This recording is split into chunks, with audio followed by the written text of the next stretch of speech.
ஆதி துணை ஆதியே துணை ஆதியை அறிய குருவே துணை. மரளை கைதீண்டா சாலை ஆண்டவர்கள் மெய்மதம் மெய்மன ஞானம். அழிவிலாதவன் ஏழ்புள்ளி ஒன்றாய் ஆக்கியே அதை தூக்கிட ஆனதே விண்ணுலக மேழிது அதுவே தன்னில் அமானிதம். எல்லோருக்கும் நமஸ்காரம். விரிபுவன வேதமாமறைகளின் அதிகாரண செழுங்கலை கருவூலத்து ஆண்டவர்கள் திருவாயுரை விரிப்பு. இந்த மெய்ப்பாதை வேறு வேதம் ஆசான் திருமேனி. வேதத்தை ஓதினாலே புண்ணியம். வேதங்கள் பூராவும் தித்திக்குது. திருமறை குரு பெருமான். திருமறை குரு தீன் திருமேனியர். வேத ஏட்டில் எழுதியுள்ளதை படிப்பதன் பயன் இறைவனை காண்பதுதான். தலைவன் தன்னை அறிந்தவனே குலத்தோன் என்று திருவேதம் உமக்கு உரைக்கச் சொன்னது எம்மை என்ற நமது தெய்வமோர்களின் உத்தரவின்படி நமது தெய்வமோர்கள் நமக்கு என்றென்றும் திருமறை குருபெருமானாக பரிசுத்த ஆவியாக அவங்க எப்பவும் விளங்கி கொண்டிருக்காங்க.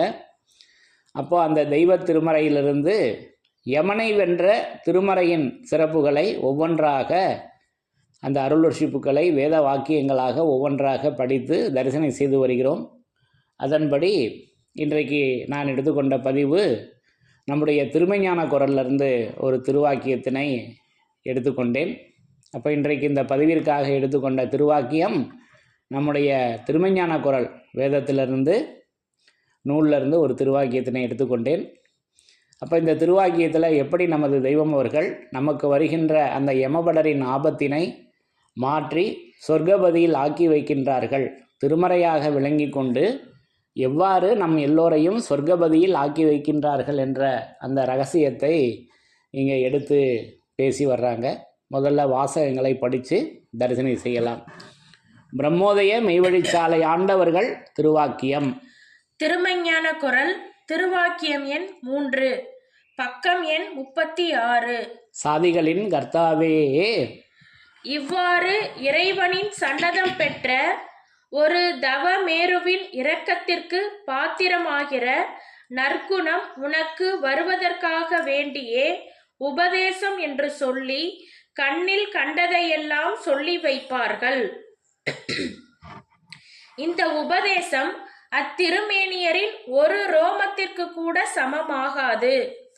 1008 உபதேசம் வாங்கினாலும் எதில் வாங்குவாய்? சைத்தான் உட்கார்ந்திருக்கும் கண்ணில், பாம்பு உட்கார்ந்திருக்கும் செவியில், வண்டுலாவும் மூக்கில், நாய் உட்கார்ந்திருக்கும் வாயில், இவைகளில்தானே உபதேசம் என்று வாங்குவாய். அப்படி வாங்கின உபதேசத்தை எத்தனை கோடி தரம் உரு போட்டாலும் அது அவர்களின் ஒரு ரோமத்தின் உபயோகம் ஆகுமா? நிஜ செயலுடைய விஞ்ஞான பாரவான்கள், அதாவது தேவ சன்னத முத்திரை தரித்து வந்துள்ள செம்மல்களின் இரக்கத்தினால்தான் ஒருவனுக்கு யமன் விலகுவானே தவிர மற்ற எந்த உபதேசத்தினாலும் அவன் விலகவே மாட்டான். நிஜ செயலுடைய விஞ்ஞான பாரவான்கள், அதாவது தேவ சன்னத முத்திரை தரித்து வந்துள்ள செம்மல்களின் இரக்கத்தினால்தான் ஒருவனுக்கு யமன் விலகுவானே தவிர மற்ற எந்த உபதேசத்தினாலும் அவன் விலகவே மாட்டான் என்று நமது குலதெய்வம் பிரம்மோதய மெய்வழிச்சாலை ஆண்டவர்கள் திருவாய் மலர்ந்து அருளி உள்ளார்கள். சாதிகளின் கர்த்தாவே. அப்போ இந்த திருவாக்கியத்தில் நமது தெய்வம் அவர்களின் இரக்கம் என்ன என்பதை பற்றி அற்புதமாக இங்கே நமக்கு எடுத்து பேசி வர்றாங்க. அப்போது அந்த மெஞ்ஞான மகத்துக்களின் இரக்கத்தை நம்ம பெற வேண்டும். நமது தெய்வம் அவர்களின் இரக்கத்தை தான் நம்ம பெற வேண்டும் அல்லவா? அப்போ அதை தான் இங்கே பேசி வர்றாங்க. படிங்க. இவ்வாறு இறைவனின் சன்னதம் பெற்ற இவ்வாறு இறைவனின் சன்னதம் பெற்ற ஒரு தவமேருவின் இரக்கத்திற்கு பாத்திரமாகிற தவமேருவின் இரக்கத்திற்கு பாத்திரமாகிற நற்குணம் உனக்கு வருவதற்காக வேண்டியே நம்ம எல்லோருக்கும் வருவதற்காக வேண்டியே உபதேசம் என்று சொல்லி அப்ப அந்த நற்குணம் வருவதற்காகத்தான் உபதேசம். எது? அந்த பாரவான்களுடைய அந்த இறைவனின் சன்னத முத்திரை பெற்ற ஒரு தவமேருவின் இரக்கத்திற்கு அந்த தவமேருவினுடைய இரக்கத்திற்கு நம்ம பாத்திரமாக ஆகணுங்க. அதுக்கு தான் உபதேசம் என்று என்ன செஞ்சு வைக்கிறாங்க அப்படின்றத போட்டு உடைக்கிறாங்க. உபதேசம் என்று சொல்லி கண்ணில் கண்டதையெல்லாம் சொல்லி வைப்பார்கள். இதுக்கு 2 விதமான பொருள் இருக்கு. இப்போ நம்ம வெளிப்பார்வை பார்க்குறோம். இந்த இறைவன் படைத்த இந்த உலகத்தினுடைய வர்ணங்களை, காட்சிகளை, அழகுகளை பார்க்குறோம். கண்ணில் கண்டது, கண்ணில் காண்பது, அப்படி ஒரு பொருள் எடுத்துக்கலாம். இன்னொன்று, கண்ணில் கண்டதையெல்லாம் சொல்லி வைப்பார்கள்.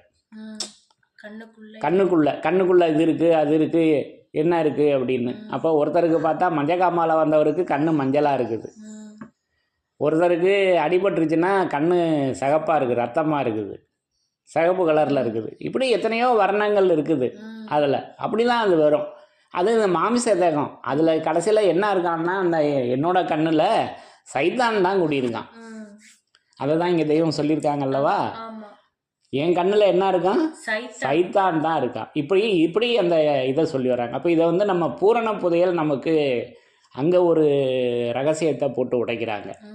கண்ணுக்கு மறைந்திருக்கும், அங்கே பாருங்க, கண்ணுக்கு மறைந்திருக்கும் ஹக்குல் எக்கீன் கமல மலர் இருதய வடிவம் அப்படின்னு பேசி வர்றாங்கங்க. அது கண்ணுக்கு மறைந்திருக்கும். அப்போ அப்படிலாம் சொல்லி வர்றாங்க. இப்போ இந்த வித்தியாசங்களை நம்ம உணரணும். அப்போது கண்ணில் கண்டதையெல்லாம், அப்போ கண்ணில் பார்த்தது. அப்போ நீ பார்த்து கொண்டிருக்கும் மயிரும் மட்டையும் நிறைந்த இந்த கையும் காலும் ஆகிய வெளிரங்க உறுப்புகளும் உலகத்தில் நீ காணும் பொருட்களுமா தெய்வம் அப்படின்னு தீர்ப்பு திருவசனங்களில் பேசி வர்றாங்கல்லவா. அப்போ இந்த கண்ணில் பார்க்கறது தான் நமக்கு தெரியும். இன்னொன்று உள்பார்வை பார்க்கறது. உள்பார்வை என்ன பார்க்க முடியும்? ஒன்றும் இல்லை. என்ன இருக்குன்னா சைத்தான் தான் இருக்குது. அதை தான் தெய்வம் போட்டு உடைக்கிறாங்க. அப்போ என்ன, அது செயல்விழியில் கண்டதிரு காட்சியினை ஆன்மரவேன்னு கண்ணை பற்றி வர்ணனையாகவும் நமக்கு தெய்வமவங்க மேம்படுத்தியும் சொல்லியிருக்காங்க. அது என்ன கண் என்றால், எந்த கண்? நமது தெய்வமோர்களின் திருக்கண். அது திருக்கண்டேன் பொன்மேனி கண்டேன் என்று பாடல் வரிகள்லாம் விஞ்ஞான மகத்துக்கள் சொல்லி வர்றாங்க. அது என்ன கண்ணாக ஆகணும்னா, அது கண்ணான நூலாகும் குருமுராதியாக ஆகணும். அந்த நூலுக்கு பேர் கண்ணு, கண்ணுக்கு பேர் நூல் அல்ல, நூலுக்கு பேர் கண்ணு அல்லவா. இப்போ இதெல்லாம் நம்ம ஏற்கனவே வேதத்தின் சிறப்புகளில் தரிசனம் செய்திருக்கிறோம். அதை தான் இங்கே பேசி வர்றாங்க. கண்ணில் கண்டதையெல்லாம் உபதேசம் என்று சொல்லி வைப்பார்கள். ஆனால் நமக்கு என்ன வேணும்? அவர்களுடைய இரக்கம் வேணும். கண்ணில் கண்டது, என் கண்ணில் என்ன இருக்குதுன்னா இதுதான் இருக்குது, சைத்தான் தான் இருக்குது. அதில் என்னென்னமோ இருக்குது, வர்ணம், 7 வர்ணங்களும் இருக்குது. இது எல்லாருக்கும் உள்ளது தான். ஆமாம், இதில் ஒன்றும் பெரிய அதிசயம்லாம் ஒன்றும் இல்லை. ஏன்னா கடைசியில் யார் இருக்கா குடியிருக்கிறது? சைத்தான் தானே இருக்கான். அப்போ அதை தான் போட்டு உடைக்கிறாங்க அந்த ரகசியத்தை. உபதேசம் என்று சொல்லி கண்ணில் கண்டதை எல்லாம் சொல்லி வைப்பார்கள். இந்த உபதேசம் அத்திருமேனியரின் ஒரு ரோமத்திற்கு கூட சமமாகாது. பாருங்க, அத்திருமேனியரின் ஒரு ரோமத்திற்கு கூட சமமாகாது. இப்போ ரோமம் என்றால் முடி, மசுறு, அது அழகான தமிழ் சொல் தான். அது நம்ம அது அசிங்கமான வார்த்தைன்னு நம்ம நினச்சிக்கிறோம். மசுறு, மயிறு என்ற வார்த்தை அழகான தமிழ் சொல் தான். அது நம்ம பேச்சு வழக்கில் அது என்னமோ ஒரு திட்டுகின்ற வார்த்தை. அது கெட்ட வார்த்தை என்பது கேட்ட வார்த்தைன்னு சொல்லுவாங்கல்லவா. கேட்ட வார்த்தை அது ஒரு திட்டக்கூடிய சொல்லுன்னு அதனுடைய பொருள் தெரியாமல் நம்ம நினச்சிட்டோம். ஆனால் இப்போ நமக்கு எப்படி இருக்குதுன்னா, அது சுத்த வேதமுடி வானநிதி இது போதும். என்று ஓது மட்டும் பூட்டுங்குரு சாலை ஆண்டவா என்று இதை அசலாக நமக்கு அதை எடுத்து வச்சிருக்காங்க. அந்த திருமேனியரின் ஒரு ரோமத்திற்கு கூட சமமாகாது. அப்போ அந்த இறைவனுடைய திருவாக்குக்கு என்னுடைய கண்ணு சமமாகுமா? ஆகவே ஆகாது. ஏன் அப்படின்னா சைத்தான் இருக்கானே கண்ணில், அதை தான் பின்னாடி பேசி வர்றாங்க. 1008 உபதேசம் வாங்கினாலும் பாருங்க, ஒரு உபதேசம் 2 உபதேசம்லாம் இல்லை, 1008 உபதேசம் வாங்கினாலும் எதில் வாங்குவாய்? எதில் வாங்குவாய்? நம்ம இருக்க இந்த மாமிச தேகத்தில் தான் வாங்க முடியும். தலையில் இருக்குது, இல்லை இடுப்பில் இருக்குது, இல்லை கீழே இருக்குது, இல்லை இன்னும் முதுகெலும்பில் இருக்குது, அடியில் இருக்குது. வீணாத்தண்டு. எது வீணாத்தண்டு? வீணாத்தண்டின் வழியே பிடரி மார்க்கம் என்றெல்லாம் பேசி வர்றாங்க. இப்போ இதெல்லாம் நம்ம வேதத்தின் சிறப்புகளில் பிடரி என்பதெல்லாம் இதெல்லாம் பற்றி பகிர்ந்துருக்கோம், பங்கி கொண்டிருக்கோம் அல்லவா? நம்ம நினைக்கிற இந்த வீணாத்தண்டு அல்ல, இந்த எலும்பு அல்ல, அது இறைவனுடைய திருமேனியில் பார்க்கணும்.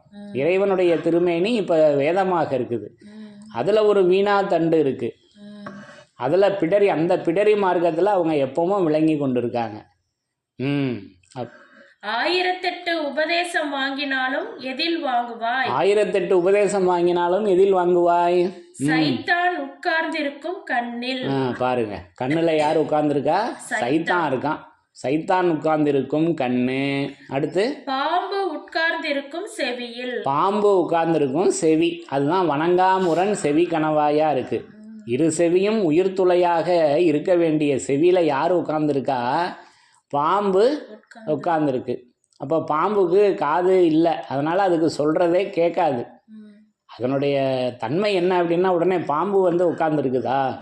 அதனுடைய செயல்பாடு என்ன? பாம்புக்கு காது இருக்காதுன்னு சொல்கிறோம்லவா? இப்போ மகுடி, பாம்பு பிடிக்கிறவங்க அந்த மகுடின்றத ஊதுறாங்க, அதை கேட்டு ஒன்றும் அது இது பண்ணுறதில்ல. இப்போ இதை பற்றி அறிவியல் ஆராய்ச்சிலாம் சொல்லியிருக்காங்கல்லவா? ஏன்னா பாம்பு காதே கிடையாதுன்னு சொல்லியிருக்காங்க.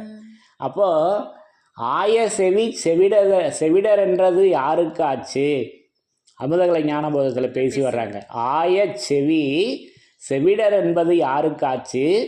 அறத்தவரின் மொழி நுழையா அழிம்பற்கு ஆச்சுன்னு ஒரு வரி வருதுங்க. அறத்தவரின் மொழி, நமது தெய்வம் அவர்களின் அந்த திருவாய் மொழி நுழையாமல் அடைச்சிக்கிட்டு இருக்கு, காது கேட்க மாட்டேங்குது. அங்கே அந்த வணங்காமுரண் செவி கணவாய் அடைச்சிக்கிட்டு கிடக்கு, உயிர் போக முடியாமல். அதுக்காக அந்த உமானத்தை அப்படி எடுத்து பேசி வர்றாங்க. இது விளங்கிக்கணும். அதே மாதிரி சைத்தான்.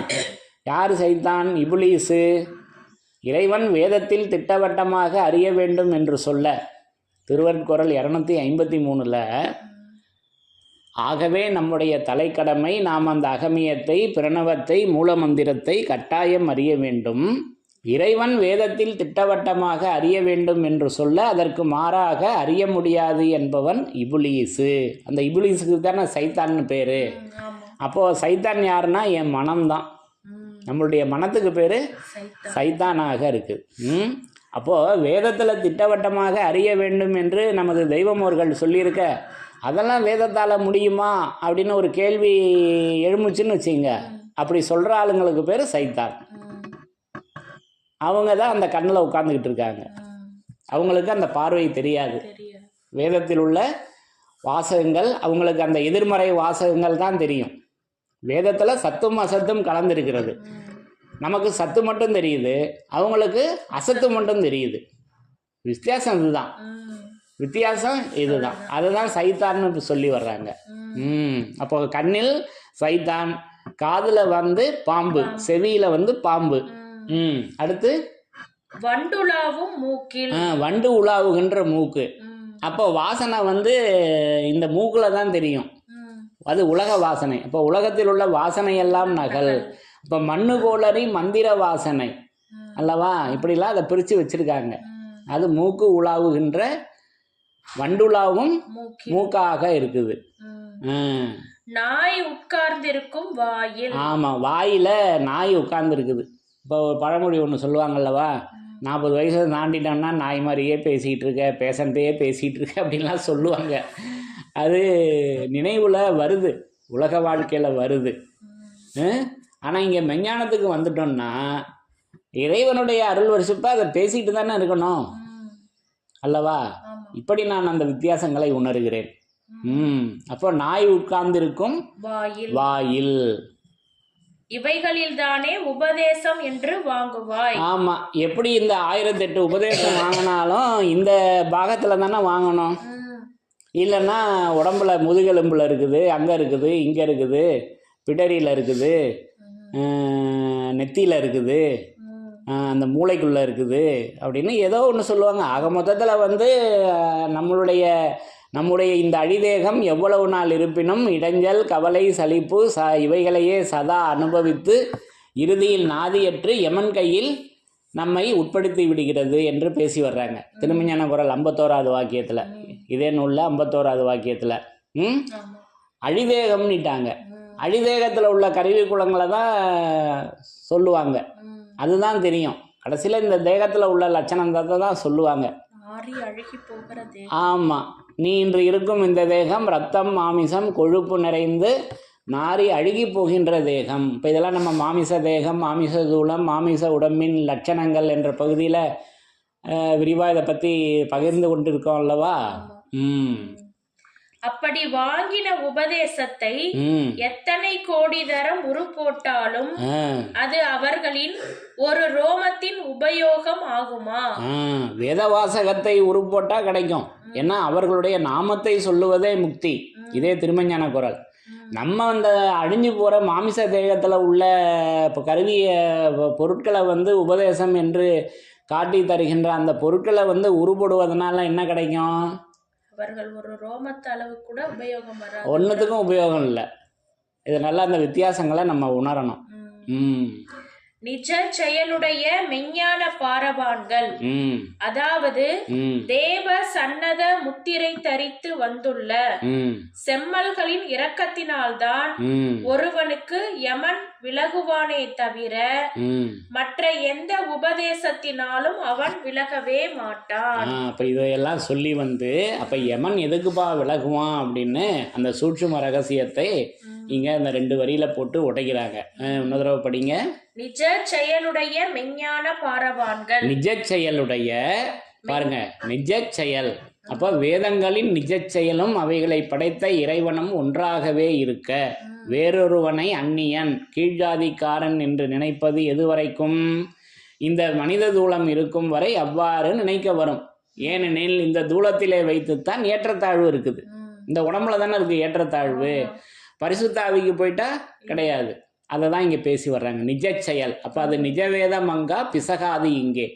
அது செயல் வந்து அவர்கள் அது செயலுடைய சமரசமாக அந்த சமரச வேதத்தை வச்சிருக்காங்க. இப்போ ஒவ்வொரு வார்த்தையும் வாசகமும் நமக்கு திருமறையின் சிறப்பை அருளுகின்ற வாசகமாக இருக்கு. அப்போ நிஜ செயலுடைய மெஞ்ஞான பாரவான்கள், மெஞ்ஞான பாரவான்கள், அதாவது தேவ சன்னத முத்திரை தரித்து, தேவ சன்னத முத்திரை தரித்து வந்துள்ள செம்மல்களின் இரக்கத்தினால்தான், அந்த செம்மல்களின் இரக்கத்தினால்தான் ஒருவனுக்கு யமன் விலகுவானே தவிர, யமன் விலகுவான். அப்போ அந்த செம்மல்களின் இரக்கத்துக்கு தாங்க யமன் விலகுவான். அப்போ அந்த செம்மல் அப்போ அந்த செம்மல் எப்படி இருக்காங்க அப்படின்னா, அதை நமக்கு மெய்மன ஞானத்தில் ஜோதிநாயக செம்மலின் பதம் சூழ்ந்து வானவர் போற்றுமென். அப்போ அந்த செம்மல் பதமாக அல்லவா இருக்காங்க. சொராஷ்டிர நாயகம் அவர்களுக்கு நாமம் கொடுக்குறாங்க தெய்வம். அவங்க ஆதிபுராதன வேத செம்மலாகிய சொராஷ்டிர நாயகம் அவர்கள் அப்படின்னு சொல்லி வர்றாங்க. ஆதி மான்மியத்தில் வந்து என்ன நாமம் கொடுக்குறாங்கன்னாக்கா, வளர்குழந்தை குமார பருவத்தில் இளம் திருமேனியை தாங்கிறான் என்ற வர்ணோதய 2 தாள்களும் கண்ணாளரின் உலைக்களத்தில் வார்த்த வெண்கலம் விளக்கி வைத்தன போன் இருக்கும் என்று முன்மறையாதிய செம்மல்கள் கூறியிருக்கின்றதின் பிரகாரமே. அப்போ முன்மறையாதிய செம்மல்கள் நல்லா வருதா? முன்மறையாதிய செம்மல்கள் கூறியிருக்கின்றதின் பிரகாரம். அப்படி ஒரு பிரகாரத்தை வச்சிருக்காங்க. அப்போ அந்த திருமறையாக அல்லவா, அந்த திருவேதமாக அல்லவா, அந்த பதமாக அல்லவா அந்த செம்மல்கள் விளங்கி கொண்டிருக்காங்க. அப்போ அவர்களுடைய அந்த இரக்கம் வேணும். அப்போ அந்த இரக்கம் அது நம்மளுடைய திருவருட்குரல் 113வது திருவாக்கியத்தின்படி உன் ரட்சிப்புக்குரிய தேவரகசிய செயலே இங்கு வாக்கியமாக இறக்கப் பெற்றிருக்கிறது. அப்போ அந்த செம்மல்களின் இரக்கம் திருவாக்கியமாக இருக்குதுங்க அல்லவா? அதை தான் இப்படி நான் அந்த இரக்கத்தினை தரிசனை செய்கிறேன். அப்போ இந்த அடிமைக்காய் இறங்கி வந்த மறைமணி ஞான வாழ்வே மார்கணன் நாதா போற்றி. இப்போ இது எப்பேற்பட்ட இரக்கம்! விஸ்வநாத திருவொளி வசனத்தில் திருச்சிராப்பள்ளியில் நிகழ்த்திய 325வது திருவாக்கியத்தில் பேசி வர்றாங்க. அனந்தாதி தேவர்களை எல்லாம் காட்டி இவர்களெல்லாம் கேட்டுக்கொண்டார்களே என்று இரக்கப்பட்டு இந்த வார்த்தைகளை வெளியிடுகிறேன் என்று பேசி வர்றாங்க. அனந்தாதி தேவர்களை காமிச்சு இவர்களெல்லாம் கேட்டுக்கொண்டார்களே என்று இங்கே வரணும்னு, திருச்சிக்கு வரணும்னு தெய்வத்துக்கிட்ட வேண்டுதல் வைக்கிறாங்க. அப்புறம் வந்து அந்த பிரசங்கத்தை நிகழ்த்துறாங்க. இவர்களெல்லாம் கேட்டுக்கொண்டார்களே என்று இரக்கப்பட்டு இந்த வார்த்தைகளை வெளியிடுகிறேன் அல்லவா? அப்போ அது திருவாக்கியமாக அந்த வார்த்தையாக அல்லவா அது விளங்கி கொண்டிருக்கிறது. ஆக இப்படி அந்த இரக்கம் அது எப்படி இருக்குதுன்னா, அதை வந்து தெய்வ தேடு ஊடகத்தில் எடுத்து வழங்குறப்ப வேதகளை பழகிய ஆதீன சென்னரி சீர் உழவுகோல் கைவரவு அடைந்த பெருங்குடி பிறப்பு பெரியதன சமுசாரியர்களாகிய நலவிளைவு பொன்னில வளத்து மானா கண்ணாளர் எனும் குழாங்கள் சூழ்ந்து விரிந்து முன்னு பின்னு காலங்களை எக்கி எட்டி தடாவி தங்களின் இரக்கம் அடைபடுத்து கிடக்கும் கண்கள். தங்களின் இரக்கம் அடைபடுத்து கிடக்கும் செவ்வரி படர்ந்த கண்களை அகட்டி கூர்ந்து மகா அதிசயம் என்று அந்த அதிசயத்தை பேசி வர்றாங்க. அப்போ அது எப்படி இருக்குது? அந்த இரக்கம் தங்களின் இரக்கம் அடைபடுத்து கிடக்கும் செவ்வரி படர்ந்த கண்கள்ங்க. நம்ம உடனே நம்ம தேகத்துக்கு வந்துடக்கூடாது. கண்ணான நூலாகும் குருமுராதிக்கு வரணும். அதல்லவா வரி வரியாக இருக்குது. செவ்வறிவு பூத்த செயல்விழிகளான கருணை எது பூக்கும் கார்விழிகள் என்றெல்லாம் அதை நமக்கு மான்மியத்தில் கண்கொண்டு காதலிப்பார்கள் என்று நமது தெய்வம் அவர்களுக்கும் பாட்டையா அவர்களுக்கும் உள்ள அந்த உறவை நினைத்து பேசி வருவாங்க அல்லவா? அப்போது செவ்வறிவு படர்ந்த கண்கள் அது கண்ணான நூலாகும் குருமுராதியாக அது இப்படி விளங்கி கொண்டிருக்கிறது அந்த இரக்கம். அப்போ அது பண்டு பழுத்த மறை விண்ட ரகசியமாக அந்த இரக்கம் நமக்கு இப்படியெல்லாம் அந்த இரக்கத்தை அது நூலாக திருவாக்கியமாக இருக்குது. நமக்கு அந்த 113வது வாக்கியம்தான் நமக்கு முத்திரை. உன் ரட்சிப்புக்குரிய அந்த தேவ ரகசிய செயலே இங்கு வாக்கியமாக இறக்கப்பெற்றிருக்கிறது. அந்த இரக்கம் அங்கேருந்து அவங்க நமக்கு இறங்கி திருவேதமாக நமக்கு வந்து அப்போது அந்த செம்மல்களின் இரக்கத்திற்குத்தான் யமன் அஞ்சி விலகுவான் என்பதை நமக்கு அற்புதமாக இந்த ரகசியத்தை இந்த திருவாக்கியத்திலேருந்து நமக்கு எடுத்து கொடுக்குறாங்க. மீண்டும் ஒரு தடவை படிங்க அந்த 2 வரிகளை. அதாவது தேவ சன்னத முத்திரை தரித்து வந்துள்ள செம்மல்களின் இரக்கத்தினால்தான் ஒருவனுக்கு யமன் விலகுவானே தவிர மற்ற எந்த உபதேசத்தினாலும் அவன் விலகவே மாட்டான். ஏன்னா நம்ம தான் உபதேசம்னு என்ன வாங்கியிருக்கோம்? இந்த மாமிச தேகத்தில் உள்ள அங்கங்களை தானே வாங்கியிருக்கோம். வேதத்தை ஒன்றும் நம்ம வாங்கலையே. அப்போ வேதத்தை நம்ம உபதேசமாக வாங்கினால் நமக்கு அந்த யமன் அஞ்சி விலகுவான் என்று நமக்கு இந்த திருவாக்கியத்தில் அற்புதமாக நமக்கு எடுத்து அந்த செம்மல்களின் இரக்கம், அது செம்மல்களின் இரக்கம் இப்படி திருவாக்கியமாக அது திருவேதமாக திருமறையாக விளங்கி கொண்டிருக்கிறது. அந்த செம்மல்களின் இரக்கத்திற்குத்தான் யமன் அஞ்சி விலகுவான் என்பதை இந்த திருவாக்கியத்தில் நமக்கு எடுத்து உரைத்து இப்படி நான் திருமறையாக விளங்கி கொண்டிருக்கிறேன், திருமறை குருபெருமானாக விளங்கி கொண்டிருக்கிறேன் என்பதை தெய்வம் அவர்கள் மீண்டும் மீண்டும் இந்த திருவாக்கியத்திலே நிரூபணை செய்து நமக்கு அந்த யமபடரினை மாற்றி சொர்க்கபதியில் ஆக்கி வைத்துள்ளார்கள் என்பதை நான் இந்த திருவாக்கியத்தின் மூலம் விளங்கி கொண்டேன் என்று கூறி யமனை வென்ற திருமறையின் சிறப்புகள் தொடரும். தலைவன் தன்னை அறிந்தவனே குலத்தோன் என்று திருவேதம் உமக்கு உரைக்கச் சொன்னது எம்மை. யமனை வென்ற திருமறையின் சிறப்புகள் தொடரும். எல்லோருக்கும் நமஸ்காரம்.